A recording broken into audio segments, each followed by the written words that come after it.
जय श्री राम। तो आज हर गली हर मोहल्ले में श्री राम जी की बातें, श्री राम जी की कहानियां ही गूंज रही हैं, क्योंकि हम सब भक्त उनसे इतना प्रेम जो करते हैं। लेकिन राम जी की पूछें तो उनका प्रिय भक्त कौन है?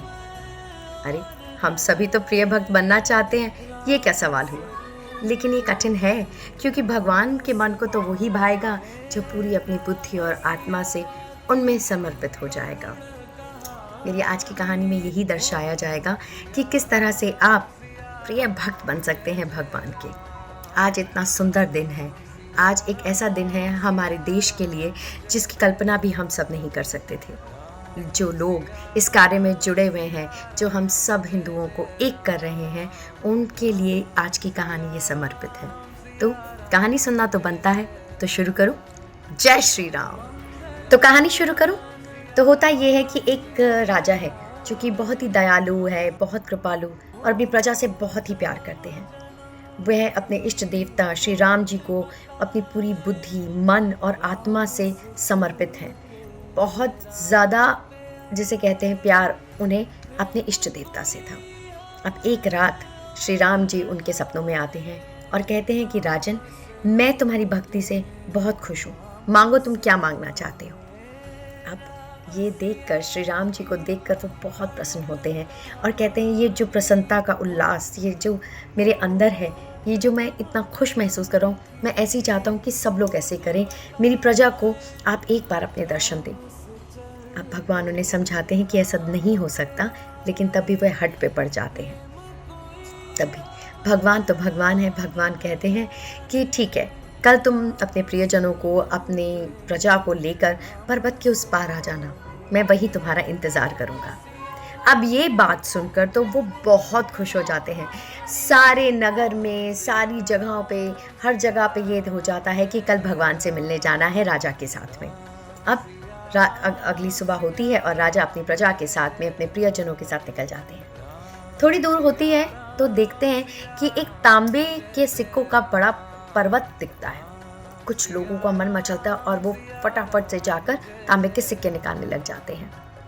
राजा उन्हें समझाते हैं कि देखो, ये सब बेकार की चीज़ें हैं, तुम इन भावनाओं में मत कूदो, तुम्हें भगवान से मिलने जाना है। लेकिन कुछ लोग नहीं सुनते हैं और वो अपने अपने जो उनके पास में सामान होता है उनको निकालकर उनमें सिक्के भरने लगते हैं। थोड़ी दूर और जाते हैं, फिर चांदी के सिक्कों का बहुत बड़ा पहाड़ दिखता है। फिर लोग मचलते हैं, फिर वहाँ जाते हैं और सोचते हैं कि भगवान से तो बाद में मिल लेंगे, कोई बात नहीं, पहले ये बटोर लेते हैं। फिर थोड़ा आगे बढ़ते हैं, सोने के सिक्के का पहाड़ दिखता है। फिर लोग उतर जाते हैं, सोना निकालने लग जाते हैं कि भगवान से तो बाद में मिल लेंगे। अब ये सब देखकर राजा बहुत दुखी थे, मतलब इतना दुखी थे कि सोना, चांदी, तांबे के चक्कर में सारी प्रजा, सारे प्रियजन इधर उधर हो गए। कोई उनके साथ नहीं था, सिर्फ उनकी रानी के।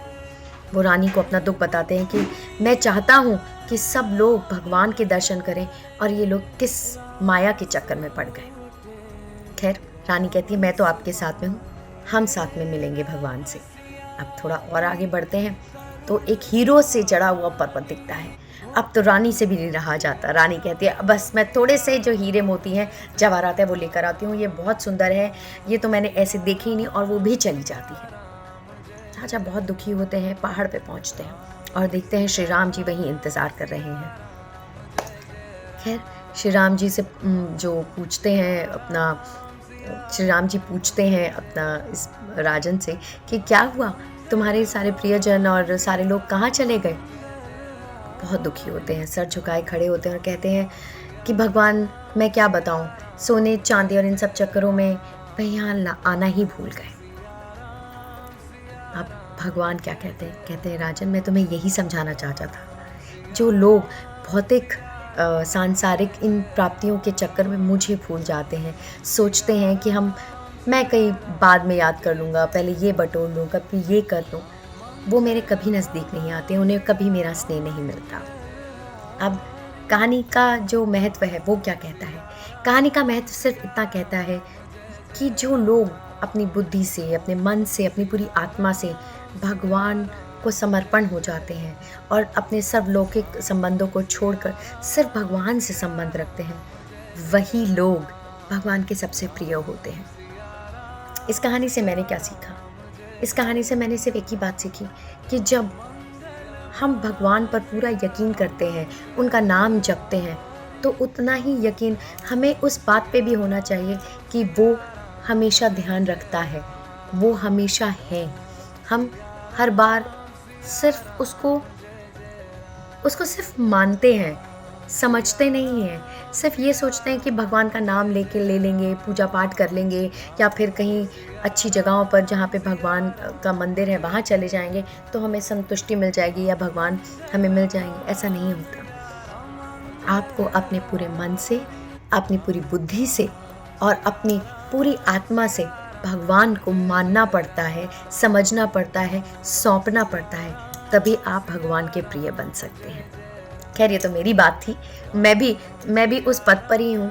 कभी-कभी मन मचलता है, लेकिन भगवान और मेरे गुरु हमेशा मेरे साथ में हैं। तो खैर ये तो मेरी बात थी। आपको ये कहानी कैसी लगी मुझे ज़रूर बताएँ। जय हिंद।